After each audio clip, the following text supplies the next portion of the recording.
Well, Charlie, I feel like we've talked, a number of times about the wedding industry, especially this year. It seems big like money industry. It's big money. Lot of money, and people are dropping a lot of money on weddings, on bachelorette parties. I mean, it seems like people are bouncing back from 2020 after everybody had sort of these small scale down weddings. You had COVID, the pandemic. I mean, people were having smaller weddings for, I think, the years leading up to 2025, which apparently is now the recovery year.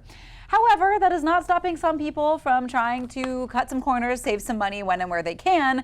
But I feel like this person might be trying to do something where she shouldn't necessarily. A bride was planning a free wedding for her, I guess, where all guests contribute to the event. Instead of covering the cost herself, she expects attendees to pitch in and provide a venue, food, decorations, photography, music, and even the wedding cake. The bride's friend, who shared this story to Reddit, is not on board, saying that the couple themselves are financially well off, making the request seem especially unfair. The friend suggested that if the bride wants a free wedding, she should consider eloping or a simple city hall ceremony rather than imposing the burden on guests. I have a couple thoughts about this, because on its face that sounds bad, I think. Yeah. However, well off is a very subjective term. That is true. When people are out here spending $60,000 for a wedding sometimes, or even more, there's a lot of people that can be well off and still not have 60 grand to blow on a wedding. So I understand the idea of trying to cut down on the costs, and with the exception of maybe the venue, I think that you might be able to pull this off. Unless one of your friends just has this amazing backyard or something. Right. And you've already talked to them on the front end and they're already on board with it. But outside of the venue, I think you could do a lot of this. I went to a wedding, must have been 20 years ago, where the mom and dad, the parents of the bride and groom had been spending a year, every week they would go buy 2 bottles of booze and stack it away. And then they did all home cooked food where a couple different people cooked. And they had the father of the bride was in a band. And so his band played the wedding. Yeah. So they did have to pay for a venue. There were things they did have to pay for, but they were able to do a pretty cool wedding for reasonably cheap. Now, it took a lot of planning on the front end, and it seems like this might not be as well thought out, but there are ways to do things like this that you can really cut down on it. And I applaud anybody that's trying to kind of get around that wedding industrial complex, because it is so expensive. But this does seem like it's maybe a bridge too far, but not by that much. I think the difference is where if you, and I think especially creative people tend to surround themselves with other creative people. So I think relying, especially if they're close enough friends, I don't think it's necessarily out of the realm of possibility to, ask a photographer friend to be a part of the special day, either maybe for a discounted price or, you can work something out. But I think to ask the guests to split those payments, that's a little wild.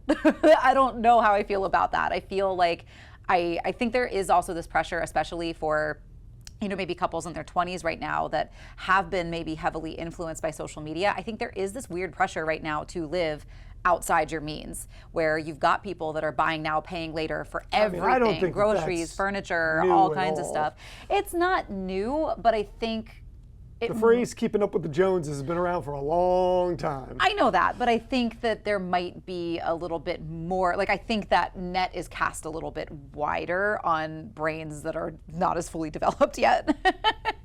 And so I hope that that's not the case. And just personally, don't live outside your means. If you can't afford that big over the top wedding, then you might just have to scale it back and make it big and over the top in other ways.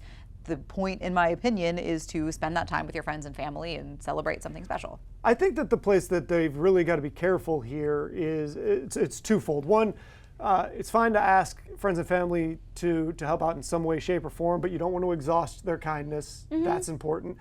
Two, it depends on what you're expecting. Because if you're asking other people to do something for free, you get what you get. Also true.